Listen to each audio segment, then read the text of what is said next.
ಅಥವಾ ರೆಸೊನೇಟ್ ಆದರೆ ಮಾತ್ರ ತೊಗೊಳ್ಳಿ, ಇಲ್ಲಾಂದರೆ ಬಿಟ್ಬಿಡಿ. ಇದು ಒಂದು ಜನರಲ್ ರೀಡಿಂಗ್ ಮಾತ್ರ ಆಗಿರುತ್ತೆ. ಕಾರ್ಡ್ಸ್ನ ಶಫಲ್ ಮಾಡಿದಾಗ ನನಗೆ ಫಸ್ಟ್ ಕಾರ್ಡ್ ಸನ್ ಕಾರ್ಡ್ ಬಂದಿದೆ.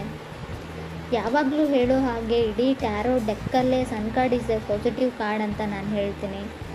ಸನ್ ಕಾರ್ಡ್ ಒಂದು ಖುಷಿ, ಸಂತೋಷನ, ಹ್ಯಾಪಿನೆಸ್ನ, ಜಾಯ್ಫುಲ್ನೆಸ್ನ ರೀಪ್ರೆಸೆಂಟ್ ಮಾಡುತ್ತೆ.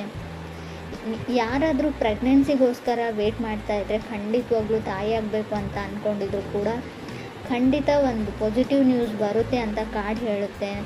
ಅಥವಾ ಯಾರನ್ನಾದರೂ ನೀವು ಅರ್ಥ ಮಾಡ್ಕೊಳ್ಳೋಕ್ಕೆ ತುಂಬ ಟ್ರಬಲ್ ಅಂತ ಹೇಳ್ತೀನಿ, ತೊಂದರೆ ಪಡ್ತಾಯಿದ್ರೆ, ಆ ವ್ಯಕ್ತಿ ಅರ್ಥನೇ ಆಗ್ತಾಯಿಲ್ಲ ಅಂತ ಅನ್ನಿಸ್ತಾ ಇದ್ದರೆ ಅದರ್ ಪರ್ಸನ್ಗೂ ಅಥವಾ ನಿಮಗೂ ಈ ಥರ ಫೀಲ್ ಆದರೆ, ಸೊ ಅರ್ಥ ಆಗೋ ಸ್ಟಾರ್ಟ್ ಆಗಿದೆ ಇತ್ತೀಚೆಗೆ ಅಂತ ಹೇಳ್ಬೋದು. ಸಕ್ಸಸ್ ಅಂತ ಹೇಳ್ತೀನಿ, ನೇಮ್ ಆ್ಯಂಡ್ ಫೇಮ್ ಅಂತ ಹೇಳ್ಬೋದು. ಸೊ ಅನ್ಕಂಟ್ರೋಲೇಬಲ್ ಫೀಲಿಂಗ್ಸ್ ಇದ್ದರೂ ಕೂಡ ಕೆಲವೊಮ್ಮೆ ಸನ್ ಕಾರ್ಡ್ ಬಂದಿರುತ್ತೆ. ಯಾವ ಥರ ಅಂದರೆ ನಿಮ್ಮ ಫೀಲಿಂಗ್ಸ್ನ ನೀವು ಕಂಟ್ರೋಲ್ ಮಾಡ್ಕೊಳ್ಳೋಕ್ಕೆ ಆಗ್ತಾಯಿಲ್ಲ ಕೆಲವರಿಗೆ, ತುಂಬ ಟೆಂಪ್ಟಿಂಗ್ ಫೀಲಲ್ಲಿ ಕೆಲವ್ರು ಇದ್ದೀರಾ. ಸನ್ ಕಾರ್ಡ್ ಫಸ್ಟ್ ಕಾರ್ಡ್ ಬಂದಿರೋದ್ರಿಂದ ಸೊ ಏನೇನೋ ಆಗ್ತಾಯಿದೆ ಲೈಫಲ್ಲಿ. ಸ್ಟಾರ್ಟಿಂಗ್ ಎಕ್ಸ್ಪೀರಿಯನ್ಸ್ ಅಂತ ಹೇಳ್ಬೋದು, ಫಸ್ಟ್ ಟೈಮ್ ಅಂತ ಹೇಳ್ತೀವಲ್ಲ, ಯಾರ ಮೇಲೂ ತುಂಬ ಹೆವಿ ಲವ್ ಆಗಿದೆ ನಿಮಗೂ ಅಥವಾ ಅದರ್ ಪರ್ಸನ್ಗೂ. ಸೊ ಅನ್ಕಂಟ್ರೋಲೇಬಲ್ ಫೀಲಿಂಗ್ಸ್ ಅಂತ ಹೇಳ್ಬೋದು. ಕೆಲವರಿಗೆ ವೆಕೇಷನ್ನ ಅಗತ್ಯ ಇದ್ದರೂ ಕೂಡ ಸನ್ ಕಾರ್ಡ್ ಬಂದಿರುತ್ತೆ ನಿಮಗೂ ಅಥವಾ ನಿಮ್ಮ ಪಾರ್ಟ್ನರ್ಗೂ. ಸೆಕೆಂಡ್ ಕಾರ್ಡ್ ನನಗೆ ಡೆವಿಲ್ ಕಾರ್ಡ್ ಬಂದಿದೆ. ಸೊ ಮೇ ಬಿ ಜಾಬ್ನ ಕ್ವಿಟ್ ಮಾಡಬೇಕು ಅಂತ ಅನ್ನಿಸ್ತಾ ಇರ್ಬೋದು ಕೆಲವರಿಗೆ. ಸೊ ಮೇ ಬಿ ಏನೋ ರಾಂಗ್ ಆಗ್ತಾಯಿದೆ ನನ್ನ ಜೊತೆ, ಏನೋ ತಪ್ಪಾಗ್ತಾ ಇದೆ, ಇಲ್ಲೇನೋ ಸರಿ ಇಲ್ಲ ಅಂತ ಅನ್ನಿಸ್ತಾ ಇದೆ. ಕೆಲವರು ಡೌಟ್ ಬರೋ ಸ್ಟಾರ್ಟ್ ಆಗಿದೆ. ಸೊ ನಾನು ತುಂಬ ವರ್ಕ್ ಮಾಡ್ತಾಯಿದ್ದೀನಿ, ನಾನು ತುಂಬ ಹಾರ್ಡ್ ವರ್ಕರ್ ಇದ್ದೀನಿ. ಸೊ ನನ್ನ ಶ್ರಮಕ್ಕೆ ಇಲ್ಲಿ ಪ್ರತಿಫಲ ಇಲ್ಲ ಅಂತ ನಿಮಗೂ ಅಥವಾ ಕೆಲವ್ರಿಗೆ ಅನ್ನಿಸ್ತಾ ಇದೆ. ಡಿಸಾಸ್ಟರ್ಸ್ ಅಂತ ಹೇಳ್ಬೋದು. ತುಂಬ ಪೊಸೆಸಿವ್ ಇದ್ದೀರಾ ನೀವು ಅಥವಾ ನಿಮ್ಮ ಪಾರ್ಟ್ನರು, ತುಂಬ ಪೊಸೆಸಿವ್. ಸೊ ಯಾವ ಥರ ಅಂದರೆ ಕ್ರೀಪಿ ವೇಯಲ್ಲಿ ಅಂತ ಹೇಳ್ಬೋದು. ಸೊ ಪಾಸಿಟಿವ್ ಪೊಸೆಸಿವ್ನೆಸ್ ಅಲ್ಲ ಇದು, ತುಂಬ ನೆಗೆಟಿವಿಟಿ ಇದೆ, ಟಾಕ್ಸಿಕ್ ಎನರ್ಜಿ ಅಂತ ಹೇಳ್ತೀವಿ. ನಿಮ್ಮನ್ನು ಅವ್ರು ಫುಲ್ಲಿ ಕಂಟ್ರೋಲ್ ಮಾಡೋಕ್ಕೆ ಟ್ರೈ ಮಾಡ್ತಾ ಇದ್ದಾರೆ ನಿಮ್ಮ ಪಾರ್ಟ್ನರ್, ಅಥವಾ ನೀವು ಅವರನ್ನು ಆಲ್ರೆಡಿ ಮ್ಯಾರಿಡ್ ಇರ್ಬೋದು. ಅವ್ರ ಜೊತೆ ಯಾಕೆ ಮಾತಾಡಿದೆ, ಇವ್ರ ಜೊತೆ ಯಾಕೆ ಮಾಡ್ತಾ ಇದ್ದೆ. ಸೊ ಅನುಮಾನ ಅಂತ ಹೇಳ್ತೀನಿ, ತುಂಬ ಡೌಟ್ಸ್ ಇದೆ ಅವ್ರಿಗೆ.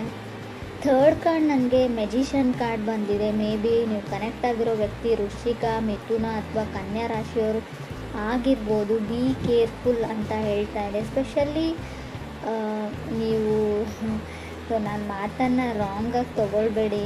ಮೇ ಬಿ ಮಿಥುನ್ ರಾಶಿಯವ್ರ ಜೊತೆ ಕನೆಕ್ಟ್ ಆಗಿದ್ರೆ ಸ್ವಲ್ಪ ಕೇರ್ಫುಲ್ ಆಗಿರಿ ಅಂತ ಹೇಳುತ್ತೆ. ಎಲ್ರಿಗೂ ಅನ್ವಯಿಸಲ್ಲ ಫ್ರೆಂಡ್ಸ್, ಮತ್ತೆ ಹೇಳ್ತಾ ಇದ್ದೀನಿ, ಕೆಲವ್ರಿಗೆ ಮಾತ್ರ.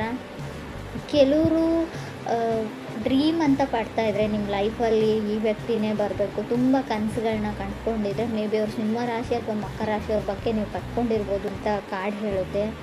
ಫೋರ್ತ್ ಕಾರ್ಡ್ ನನಗೆ ನೈಟ್ ಆಫ್ ಪೆಂಟಿಕಲ್ಸ್ ಬಂದಿದೆ. ಮೇ ಬಿ ಮಕರ ರಾಶಿಯವ್ರ ಜೊತೆ ನೀವು ಕನೆಕ್ಟ್ ಆಗಿದ್ರೆ ಅವ್ರು ತುಂಬ ಅವ್ರ ಫೀಲಿಂಗ್ಸ್ನ ಕಂಟ್ರೋಲ್ ಮಾಡ್ಕೊಳ್ತಾರೆ, ಬಟ್ ನಿಮಗೆ ಅನ್ಕಂಟ್ರೋಲೇಬಲ್ ಫೀಲಿಂಗ್ಸ್ ಇದೆ ಅಂತ ಹೇಳ್ಬೋದು ಕಾರ್ಡ್ ನೋಡಿದರೆ. ಫೋರ್ತ್ ಕಾರ್ಡ್ ನನಗೆ ನೈಟ್ ಆಫ್ ಪೆಂಟಿಕಲ್ಸ್ ಬಂದಿದೆ.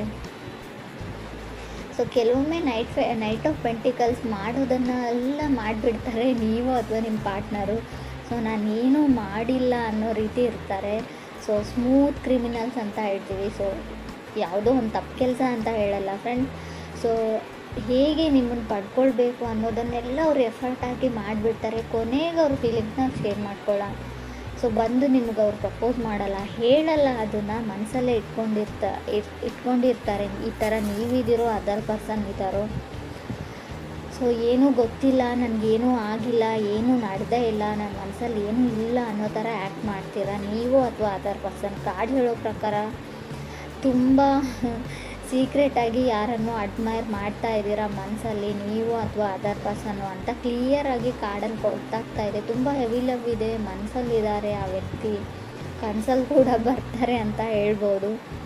ಫಿಫ್ತ್ ಕಾರ್ಡ್ ನನಗೆ 8 ಆಫ್ ಸಾರ್ಡ್ಸ್ ಬಂದಿದೆ. ಫಿಫ್ತ್ ಪ್ಲೇಸಲ್ಲಿ 8 ಆಫ್ ಸಾರ್ಡ್ಸ್ ಬಂದರೆ ಲಾಸ್ಟ್ ಅಂತ ಅನಿಸುತ್ತೆ. ಲಾಸ್ಟ್ ಚಾನ್ಸ್ ಯಾರು ನಿಮ್ಗೆ ಕೊಡ್ತಾ ಇದ್ದಾರೆ, ಕೆಲವ್ರಿಗೆ ಹೇಳ್ತಾ ಇದ್ದಾರೆ ಇದೇ ಲಾಸ್ಟ್ ಆ್ಯಂಡ್ ಫೈನಲ್. ಮತ್ತೊಮ್ಮೆ ಈ ಥರ ತಪ್ಪು ರಿಪೀಟ್ ಆದರೆ ಸೊ ನನ್ನಿಂದ ಇದನ್ನು ಎಕ್ಸೆಪ್ಟ್ ಮಾಡೋಂಗಿಲ್ಲ ನೀನು, ನಾನು ಮತ್ತೆ ನಿನ್ನನ್ನು ಎಕ್ಸೆಪ್ಟ್ ಮಾಡ್ಕೊಳ್ತೀನಿ ಅಂತ. ಸೊ ಆ ಥರ ಯಾರೋ ನಿಮ್ಗೆ ಸರಿಯಾಗಿ ಆವಾಜ್ ಆಗ್ತಾ ಇದ್ದಾರೆ ಅಂತ ಕೂಡ ಹಾಕಿದ್ದಾರೆ ಆಲ್ರೆಡಿ ಅಂತ ಕೂಡ ಕಾರ್ಡ್ ಹೇಳ್ತಾ ಇದೆ. ಸಿಕ್ಸ್ ಕಾರ್ಡ್ ನನಗೆ 10 ಆಫ್ ವಾಂಡ್ಸ್ ಬಂದಿದೆ. ಕೆಲವ್ರಿಗೆ ಒನ್ ಸೈಡ್ ರಿಲೇಷನ್ಶಿಪ್ ಅಂತ ಹೇಳ್ತೀನಿ. ಸಾರಿ ಫ್ರೆಂಡ್, ಕೆಲವ್ರದ್ದು ಯಾಕೋ ಒಬ್ಬರ ಕಡೆಯಿಂದ ಇಂಟ್ರೆಸ್ಟ್ ಇಲ್ಲ, ಇನ್ನೊಬ್ಬರ ಕಡೆ ತುಂಬ ಇಂಟ್ರೆಸ್ಟ್ ಇದೆ. So no is no, yes is yes ಅಂತ ಹೇಳ್ತೀವಿ. ಸೊ ತುಂಬ ಕೆಲವ್ರಿಗೆ ಯಾವ ಥರ ಅಂದರೆ, ಒಬ್ಬರು ನೋ ಅಂತ ಹೇಳಿದರೆ ಅದನ್ನು ನೋವಾಗಿ ತೊಗೊಳ್ಳೋದಿಲ್ಲ. ಸೊ ಅವ್ರಿಗೆ ಇಷ್ಟ ಇಲ್ಲ ಅಂದರೆ ಅವ್ರ ಪಾಡಿಗೆ ಅವ್ರನ್ನ ಬಿಟ್ಬಿಡಿ, ಬ್ರೇಕಪ್ ಮಾಡ್ಕೊಳ್ಳಿ, ಮದುವೆ ಆಗಿದ್ದರೂ ಕೂಡ ಡಿವೋರ್ಸ್ ತೊಗೊಳ್ಳಿ ಅಂತ ಹೇಳ್ತೀನಿ. ಕೆಲವೊಮ್ಮೆ ತುಂಬ ಕ್ರೀಪಿ ಅಂತ ಆವಾಗಲೇ ಹೇಳಿದೆ, ತುಂಬ ಡೌಟ್ಸು ನಿಮ್ಮ ಮೇಲೆ, ಯಾವಾಗಲೂ ಅನುಮಾನ, ಯಾವಾಗಲೂ ಹರ್ಟ್ ಮಾಡ್ತಾರೆ. ಟಾಕ್ಸಿಕ್ ರಿಲೇಷನ್ಶಿಪ್ ಇದ್ದರೆ ಅದರಿಂದ ಹೊರಗಡೆ ಹೋಗಿ, ನೀವು ಅಥವಾ ಅದರ್ ಪರ್ಸನ್. 7th ಕಾರ್ಡ್ ನನಗೆ ಟೆಂಪ್ರೆನ್ಸ್ ಕಾರ್ಡ್ ಬಂದಿದೆ. ಮೇ ಬಿ ಧನುರಾಶಿಯವ್ರ ಜೊತೆ ಕೆಲವರು ಕನೆಕ್ಟ್ ಆಗಿರ್ಬೋದು. ಸೊ ಹೋಲ್ಡ್ ಆನ್ ಅಂತ ಹೇಳ್ತೀನಿ, ಅವ್ರನ್ನ ಅವ್ರ ಪಾಡಿಗೆ ಬಿಟ್ಬಿಡಿ ಅಂತ ಕಾರ್ಡ್ ಹೇಳ್ತಾ ಇದೆ. ಯಾಕೋ ಗೊತ್ತಿಲ್ಲ ನನಗೆ. ಸೊ ಬ್ಯಾಲೆನ್ಸ್ ಕಮ್ಮಿ ಇದೆ. ಸೊ ನಿಮ್ಗೆ ಖಂಡಿತ ಅನಿಸುತ್ತಾ ಬ್ರೇಕಪ್ ಆಗಿದೆ, ಆಲ್ರೆಡಿ ದೂರ ಆಗಿದ್ದೀರಾ ನೀವು, ಮತ್ತೆ ಆ ವ್ಯಕ್ತಿ ಬೇಕು ಅಂತ ನಿಮ್ಗೆ ಅನ್ನಿಸ್ತಾ ಇದೆ, ನಿಜವಾಗ್ಲೂ ನಿಮಗೆ ಮನಸ್ಸಿಂದ ಬರ್ತಾ ಇದೆಯಾ ಆ ಮಾತು ಅಂತ ಇನ್ನೊಂದು ಸರ್ತಿ ಯೋಚನೆ ಮಾಡಿ ಅಂತ ಕಾರ್ಡ್ ಹೇಳುತ್ತೆ. 8th ಕಾರ್ಡ್ ನನಗೆ ಎಂಪ್ರರ್ ಬಂದಿದೆ. 9th ಕಾರ್ಡ್ ನನಗೆ 8 ಆಫ್ ವಾಂಡ್ಸ್ ಬಂದಿದೆ. ಮೇ ಬಿ ಕೆಲವರು ಮೀನ ರಾಶಿಯವ್ರ ಜೊತೆ ಕೂಡ ಕನೆಕ್ಟ್ ಆಗಿರ್ಬೋದು. ಕಾರ್ಡ್ ಹೇಳೋ ಪ್ರಕಾರ ನಿಮ್ಮನ್ನು ಯಾರೋ ಇಗ್ನೋರ್ ಮಾಡ್ತಾ ಇದ್ದಾರೆ, ಅಥವಾ ನೀವು ಯಾರನ್ನೋ ಇಗ್ನೋರ್ ಮಾಡ್ತಾ ಇದ್ದೀರೋ. ಆಲ್ರೆಡಿ ನಾನು ಹೇಳಿದ್ದೀನಿ. ಸೊ ಯಾರಿಗಾದ್ರೂ ನೀವು ಪ್ರಪೋಸ್ ಮಾಡಿದರೆ, ಅವರು ನಿಮ್ಗೆ ಹೇಳಿದರೆ, ರಿಜೆಕ್ಟ್ ಮಾಡಿದರೆ, ನೋವು ಅಂತ ಹೇಳಿದರೆ ಅದನ್ನು ನೋವಾಗಿ ತೊಗೊಳ್ಳಿ, ಅದರಲ್ಲಿ ಏನೂ ತೊಂದರೆ ಇಲ್ಲ. ಅವ್ರ ಹಿಂದೆ ಬೀಳೋದ್ರಲ್ಲಿ ಯಾವುದೇ ಅರ್ಥ ಇಲ್ಲ. ಸೊ ನೀವು ಮಾಡ್ತಾ ಇದ್ದೀರಿ ಅಂತ ಹೇಳ್ತಾ ಇಲ್ಲ, ನಿಮಗೆ ಯಾರಾದರೂ ಈ ಥರ ಮಾಡ್ತಾ ಇರ್ಬೋದು. ಆಲ್ರೆಡಿ ನೀವು ಹೇಳಿದ್ದೀರಾ ಅದರ್ ಪರ್ಸನ್ಗೆ ನನಗೆ ಇಷ್ಟ ಇಲ್ಲ ಅಂತ. ಸೊ ಆದರೂ ಅವ್ರು ನಂಬ್ತಾ ಇಲ್ಲ, ಒಪ್ಕೊಳ್ತಾ ಇಲ್ಲ, ತುಂಬ ಇರಿಟೇಷನ್ ಅಥವಾ ಕಿರಿಕಿರಿ ಮಾಡ್ತಾ ಇದ್ದಾರೆ ಅಂತ ಅನ್ನಿಸ್ತಾ ಇದೆ ನಿಮಗೆ.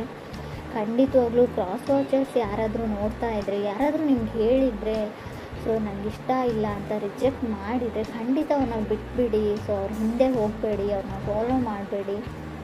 ಸೊ ತುಂಬ ಕ್ರೀಪಿ ಥಿಂಕ್ ಇದು, ಮಾಡೋದು ಒಳ್ಳೆಯದಲ್ಲ ಅಂತ ಹೇಳ್ತಾ ಇದೆ ಕಾರ್ಡು. ಮೇ ಬಿ ನೀವೇ ತೊಂದರೆಯಲ್ಲಿ, ಫ್ಯೂಚರಲ್ಲಿ ನಿಮಗೆ ತೊಂದರೆ ಆಗಬಹುದು. 10th ಕಾರ್ಡ್ ನನಗೆ 6 ಆಫ್ ಸಾರ್ಡ್ಸ್ ಬಂದಿದೆ. ಕೆಲವೊಮ್ಮೆ 6 ಆಫ್ ಸಾರ್ಡ್ಸ್ 10th ಪ್ಲೇಸಲ್ಲಿ ಬಂದರೆ ಖಂಡಿತವಾಗ್ಲೂ ನಿಮ್ಗೆ ಅನ್ಸೋಕ್ಕೆ ಸ್ಟಾರ್ಟ್ ಆಗುತ್ತೆ, ಎಲ್ಲರೂ ನನ್ನನ್ನು ಇಗ್ನೋರ್ ಮಾಡ್ತಾ ಇದ್ದಾರೆ, ಯಾರೂ ನನ್ನನ್ನು ಕೇರ್ ಮಾಡ್ತಾ ಇಲ್ಲ ಅಂತ. ನಿಮಗೂ ಅಥವಾ ಅದರ್ ಪರ್ಸನ್ಗೂ, ಅಥವಾ ಅವ್ರಿಗೆ ನಾನು ಇಷ್ಟ ಆದರೂ ಕೂಡ ಇಗ್ನೋರ್ ಮಾಡೋ ರೀತಿ ಆ್ಯಕ್ಟ್ ಮಾಡ್ತಾ ಇದ್ದಾರೆ ಅಂತ ಅನ್ನಿಸ್ಬೋದು. ಬಟ್ ಆ ಥರ ಎಲ್ಲ ನಿಜವಾಗ್ಲೂ ಅವ್ರಿಗೆ ನೀವು ಇಷ್ಟ ಇಲ್ಲ, ಅವ್ರನ್ನ ಅವ್ರ ಪಾಡಿಗೆ ಬಿಟ್ಬಿಡಿ ಅಂತ ಕಾರ್ಡ್ ಹೇಳ್ತಾ ಇದೆ. ಕೆಲವ್ರಿಗೆ ಫ್ರೆಂಡ್ಸ್, ಎಲ್ರಿಗೂ ಅಲ್ಲ. So someone is coming back ಅಂತ ಹೇಳ್ತೀನಿ. ಶೋರಾಗಿ ಹೇಳೋದಾದರೆ, ಸೊ ಯಾರು ನಿಮ್ಮ ಎಕ್ಸು ನಿಮ್ಮ ಲೈಫಲ್ಲಿ ಮತ್ತೆ ಬರೋಕ್ಕೆ ತುಂಬ ಟ್ರೈ ಮಾಡ್ತಾ ಇದ್ದಾರೆ. ಕೆಲವೊಮ್ಮೆ 2nd ಪ್ಲೇಸಲ್ಲಿ ಡೆವಿಲ್ ಕಾರ್ಡ್ ಇರೋದ್ರಿಂದ ಕೆಲವರು ರಿಲೇಷನ್ಶಿಪ್ ಹಾಳಾಗೋಗಿದೆ. ಆಲ್ರೆಡಿ ನಿಮ್ಮ ಮದುವೆ ಆಗಿರ್ಬೋದು, ಡಿವೋರ್ಸ್ ತೊಗೊಳ್ಳೋದೇ ಒಳ್ಳೆಯದು ಅಂತ ನಾನು ಹೇಳ್ತಾ ಇದ್ದೀನಿ. ಯಾಕಂದರೆ ತುಂಬ ಟಾಕ್ಸಿಕ್ ಇದೆ ನಿಮ್ಮ ರಿಲೇಷನ್ಶಿಪ್ಪಲ್ಲಿ. ತುಂಬ ಯಾವ ಥರ ಅಂದರೆ, ನಾನು ಏನು ಹೇಳ್ತೀನಿ ಅದನ್ನೇ ಕೇಳಬೇಕು, ನೀನು ಅದನ್ನೇ ಮಾಡಬೇಕು, ತುಂಬ ಕಂಟ್ರೋಲಿಂಗ್ ಎನರ್ಜಿ ಅಂತ ಹೇಳ್ತೀನಿ. ಕೆಲವೊಮ್ಮೆ ಇದು ಸರಿಯಲ್ಲ ಅಂತ ಕೂಡ ಅನಿಸುತ್ತೆ ನನಗೆ. ಸೊ ಯಾರಿಗೂ ಆದರೂ ಅವ್ರಿಗೋಸ್ಕರ ಪರ್ಸ್ನಲ್ ಸ್ಪೇಸ್ ಅಂತ ಬಿಡಬೇಕು. ಸೊ ಅವ್ರ ಪಾಡಿಗೆ ಅವ್ರು ಏನು ಮಾಡ್ತಾರೋ ಮಾಡಲಿ. ಸೊ ಅವ್ರ ಲೈಫಲ್ಲಿ ಕೂಡ ತುಂಬ ಎಲ್ಲನೂ ನಾನು ಹೇಳೇ ಮಾಡಬೇಕು, ನನಗೆ ಯಾವ ಥರ ಹೇಳ್ತೀನಿ ಅದೇ ಥರನೇ ಇರಬೇಕು ಅನ್ನೋದು ಕಂಟ್ರೋಲಿಂಗ್ ಎನರ್ಜಿ ಇದೆ. ಡಾಮಿನೇಟಿಂಗ್ ಅಂತ ಹೇಳ್ಬೋದು. ತುಂಬ ಯಾವ ಲೆವೆಲ್ಗೆ ಅಂದರೆ ನೆಗೆಟಿವ್ ಡಾಮಿನೇಷನ್ ಇದೆ ಇಲ್ಲಿ. ಸೊ ನಿಮ್ಗೆ ಇಷ್ಟ ಇದ್ದರೆ ಆ ರಿಲೇಷನ್ಶಿಪ್ಪಲ್ಲಿ ಇರಿ. ಸೊ ಇಲ್ಲ ಅಂದರೆ ಖಂಡಿತ ಅದರಿಂದ ಹೊರಗಡೆ ಹೋಗಿ. ಕೆಲವೊಮ್ಮೆ ನಾವೆಲ್ಲನೂ ತಾಳ್ಮೆಯಿಂದ, ಪೇಷನ್ಸಿಂದ ಆಗೋದನ್ನೆಲ್ಲ ತಾಳ್ಮೆಯಿಂದ ತಾಳ್ತೀನಿ, ಸೊ ಅಡ್ಜಸ್ಟ್ ಆಗ್ತೀನಿ ಅನ್ನೋದು ಒಳ್ಳೆಯದಲ್ಲ. ಕೆಲವೊಮ್ಮೆ ಯೂನಿವರ್ಸ್ ಕ್ಲೂನ ಕೊಡುತ್ತೆ, ಏನೋ ಮುಂದೆ ಆಗೋ ಅನಾಹುತಕ್ಕೋಸ್ಕರ. ಸೊ ಯಾರಿಂದನೂ ಏನಾದರೂ ಹೇಳಿಸ್ತಾ ಇರುತ್ತೆ, ಅದನ್ನು ನೀವು ಗಮನ ಕೊಟ್ಟು ಕೇಳಿ. ಸೊ ತುಂಬ ದೊಡ್ಡ ಮಟ್ಟದ ಹಾನಿ ಆಗೋಕ್ಕಿಂತ ಮುಂಚೆನೇ ಅಲ್ಲಿಂದ ಹೊರಗಡೆ ಹೋಗೋದು ಒಳ್ಳೆಯದು. ನಿಮ್ಗೆ ಡೌಟ್ಸ್ ಬಂದರೆ, ಏನೂ ಸರಿ ಇಲ್ಲ ಅಂತ ಅನಿಸಿದರೆ, ನಾನು ಆಗಲೇ ಹೇಳಿದೆ, ಕೆಲಸ ಮಾಡೋ ಜಾಗದಲ್ಲಿ ಕೂಡ ನಿಮ್ಗೆ ಅನ್ನಿಸ್ಬೋದು ಇದು. ಸೊ ಯೋಚನೆ ಮಾಡಿ.